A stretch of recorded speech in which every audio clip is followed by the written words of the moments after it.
Bonjour, bienvenue sur CMI. Aujourd'hui, on parle physique-chimie, niveau proba pour les séries A et ABI, session de 2019 au Cameroun. Exercice 1, chimie organique, définir la réaction de substitution.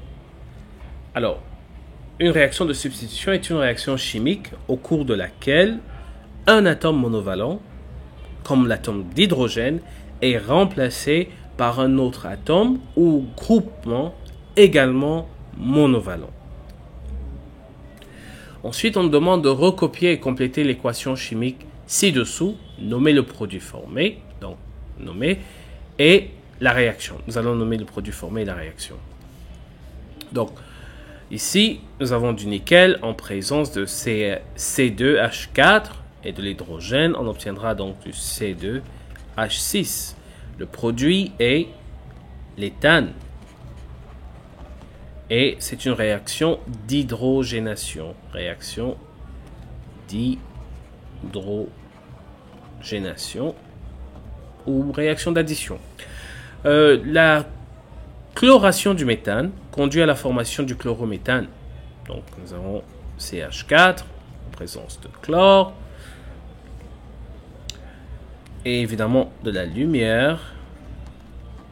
On obtient du CH3Cl plus HCl. Voilà pour l'équation bilan. On nous dit soit la réaction de polymérisation suivante. N, CH2, CH2. On obtient ceci. Donnez le symbole de ce polymère à la signification de N. En lisant la question qui suit, nous avons ici polyéthylène. Donc on peut tricher en écrivant PE qui signifie polyéthylène. À quoi correspond le nombre N? N indique le nombre de motifs dans la chaîne du polymère. Combien de CH2, CH2 nous avons dans la chaîne du polymère? Citez un usage du polyéthylène. On va en citer 2 ou 3. Fabrication des sacs poubelles, par exemple. Fabrication des jouets d'enfants, fabrication des tuyaux de canalisation sont des exemples d'application et d'usage du polyéthylène. Ensuite, exercice 2, chimie des champs et de l'environnement. On demande de définir humus, matière organique du sol qui provient de la décomposition lente des déchets végétaux et animaux. Voilà pour la définition de l'humus. Ensuite, une société commercialise 4 engrais différents correspondant respectivement aux écritures chimiques suivantes. Une écriture, 2, 3 et 4. On donne le tableau suivant pour identifier ces engrais. On a l'engrais A, B, C, D, E. Et nous avons l'azote, le phosphore et le potassium. On demande d'observer les écritures et d'écrire la lettre et la formule de chaque engrais. Donc, nous avons ici un exemple fait pour nous. C de formule 000060 correspond à l'engrais KCl. Mais comment? Simple. Puisque ici, nous représentons le pourcentage d'azote, de phosphore et de potassium. D'où le choix KCl. Et pareillement, si on veut parler de D, nous avons ici nous sommes en présence d'azote, pas de phosphore et de potassium. Donc, ici, je peux représenter par 0,0. Ça correspondra donc à quoi? On cherche une formulation qui contient à la fois de l'azote et du potassium. Ici, nous avons donc KNO3. Nous avons bel et bien de l'azote et du potassium. E, nous avons la formulation NPK. Donc, toute la famille est représentée, ce qui est le cas avec le KCl plus NH4, 3, PO4. Voilà, donc potassium, azote, phosphore. Revenons en arrière, donc, nous avons B. B, qu'est-ce qui est représenté? Uniquement l'azote. Et ici, la formulation NH4, NO3, qui ne comporte que de l'azote. Et pareil pour le NH4, 2 SO4, uniquement de l'azote. Et qu'est-ce qu'on a oublié? A. A contient de l'azote et du phosphore sans potassium. Avons-nous une formulation qui contient à la fois de l'azote et du phosphore? Donc ici uniquement de l'azote, déjà utilisé, azote, potassium. Ici toute la famille, KCl. Donc je n'ai pas une formulation correspondante à celle-là. Ok, je m'arrête là, on continue. On dit, pour fertiliser son champ de tomates situé sur le flanc d'une montagne, Monsieur Tato utilise un engrais chimique qui produit des ions nitrate et phosphate. On a un cours d'eau au bas-fond. Après l'épandage de l'engrais, une grande pluie s'abat sur ce village ou sur le village. C'était deux risques qu'encourent la faune aquatique et les populations environnantes qui consomment cette eau si on a utilisé abusivement l'engrais. Premier risque, dans le cas de la faune aquatique, on a un risque d'eutrophisation. Donc, le risque est le risque d'eutrophisation à voir en cours. Et pour la population, il y a évidemment les risques de maladies comme le cancer, l'hypertension artérielle,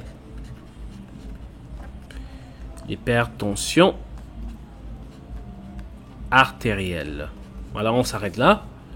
Ensuite, ok, on passe à la physique. Exercice 1, mécanique newtonienne. 1. Énoncer le théorème du centre d'inertie ou la deuxième loi de Newton.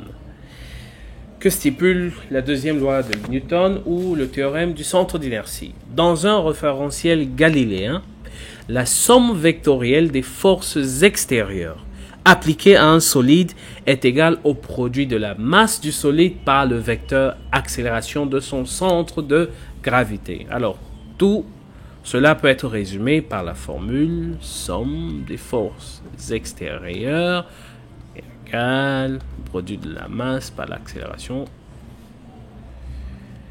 Voilà, de son centre d'inertie. Ensuite, on nous demande de répondre par vrai ou faux.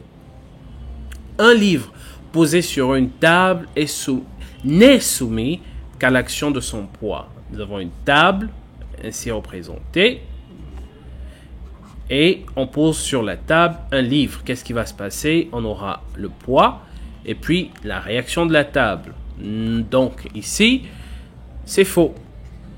Ensuite, le principe des actions réciproques ne s'applique que si les corps sont au repos. Même si on se met à déplacer cette table, le principe est toujours vrai. Donc ici, on répondra, ne s'applique que si les corps sont au repos. Non, c'est faux également. Comme je disais tantôt, la raison pour laquelle c'est faux, c'est parce que si nous déplaçons cette table, on aura toujours l'effet du poids et de la réaction. Ensuite, on nous dit, nous avons un chariot de masse 5 kg qui glisse sans frottement sur un banc à coussin d'air incliné, d'un angle alpha égal à 20 degrés par rapport à l'horizontale. Nommez les forces extérieures appliquées au chariot. Donc, commençons par dessiner notre chariot. Ok, nous avons le plan horizontal, nous avons l'angle alpha, nous avons ici le chariot. Et qu'est-ce qui va se passer? Nous avons l'action du poids et nous avons la réaction du support qui est là. R, voilà, R et P. Donc, nommez les forces extérieures appliquées au chariot. Donc, ces forces seront donc le poids, précédemment noté P, et la réaction R du plan.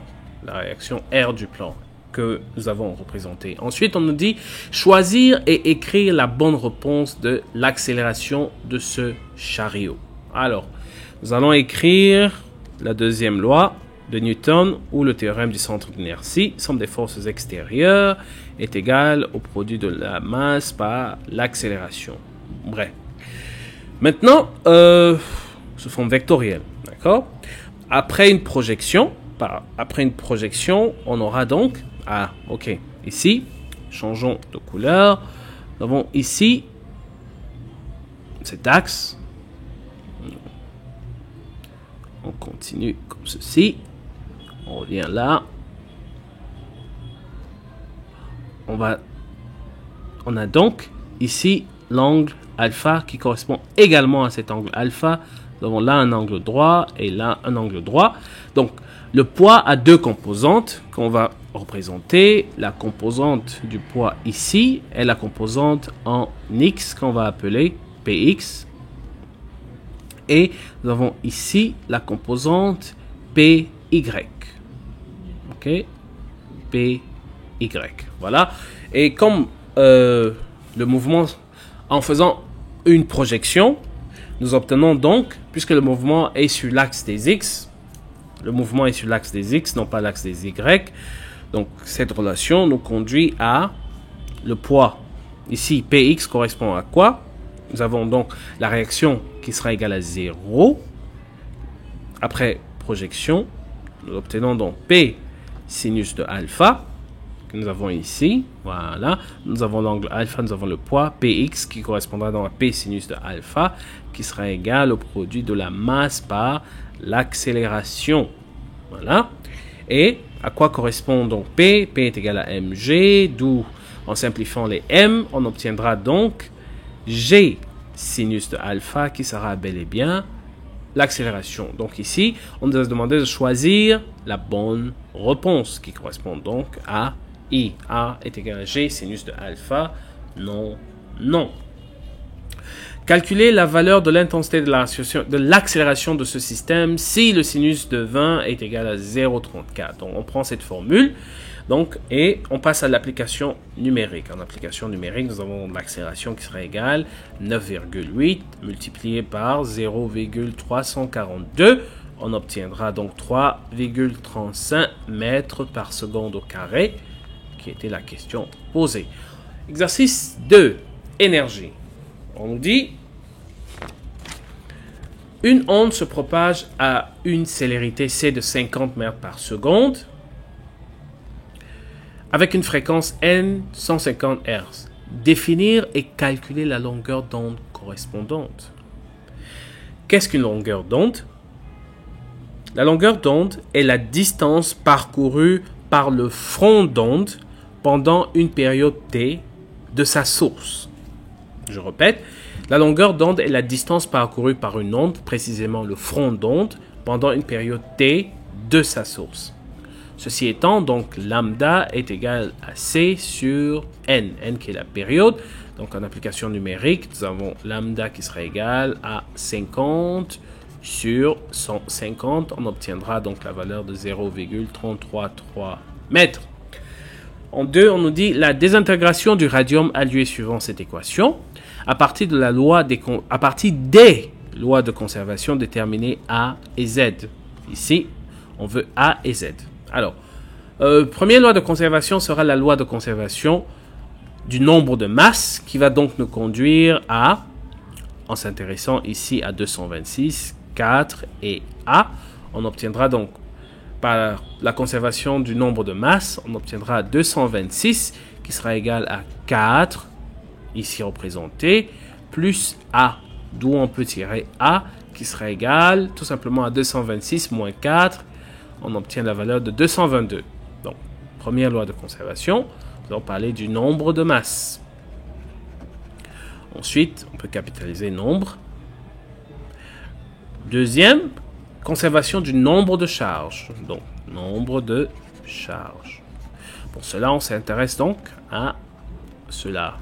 Donc, nous avons 88 qui sera égal à 2 plus Z. D'où Z sera égal à 88 moins 2. Nous obtenons 86. Voilà pour A et Z. Et pour finir, exercice 3, optique. La distance focale OF' d'une lentille est de 2 cm. Positif, excellent. Cette lentille est-elle convergente ou divergente? La représenter symboliquement. Alors, parce que nous avons la distance focale OF' qui est positive, on peut donc conclure que cette lentille est convergente. Lentille convergente et la représenter telle qu'elle. Voilà pour la représentation d'une lentille convergente. Ensuite, on demande calculer la vergence C de cette lentille. La vergence C est égale à 1 sur la distance focale, OF'. en application numérique. Donc, nous avons C qui sera égal à 1 sur 2 cm. On obtiendra donc... attention, on doit convertir 2 cm en mètres. Donc, j'aurai 0,02, d'où ceci 50. Voilà. Ensuite, on nous dit citer un défaut d'accommodation de l'œil et la nature des verres correcteurs. Un défaut. Alors, je prends ça à la myopie. À quoi correspond la myopie? La myopie correspond au fait qu'on ne peut pas voir clairement des objets éloignés. Donc, difficile de voir de loin. Et quelle correction pour la myopie? On a besoin des lentilles divergentes. Donc, pour le cas de la myopie, on a besoin d'utiliser des lentilles divergentes. Un autre exemple serait, à l'opposé de la myopie, la presbytie. La presbytie qui correspond à quoi? La presbytie correspond à la difficulté de voir de près. Donc, comment corriger la presbytie? En utilisant des lentilles convergentes. Lentilles convergentes. Et voilà donc pour la correction de l'épreuve de physique-chimie. Merci de nous avoir suivis. Nous sommes, comme d'habitude, CMI. Vous nous retrouverez sur YouTube et Facebook. OK, CMI correspond à Community Mentorship Experiences. OK? N'hésitez pas à commenter et vos impressions nous aident à améliorer la qualité de nos vidéos. Merci encore et à très bientôt sur CMI. Bye bye.